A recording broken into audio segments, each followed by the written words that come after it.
Després de la destrossa dels senglars que li han arrencat vora 60 plantons de bresquillera, Eduardo està replantant-los per a veure si pot salvar-ne algun. Així n'està ell. I així ha tingut la sort que no l'han arrencat. Però tots els altres, mira, no veuràs un ullet. La situació és realment penosa.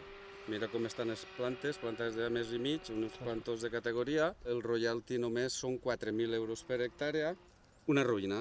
Els porcs senglars arrasen camps o desfan sistemes de reg per degoteig. Cada vegada provoquen majors danys a les terres valencianes. L'any 2022 arribava a uns 40 milions d'euros en la Comunitat Valenciana. Enguany estem ja en novembre, estic segur que anem a sobrepassar aquesta xifra.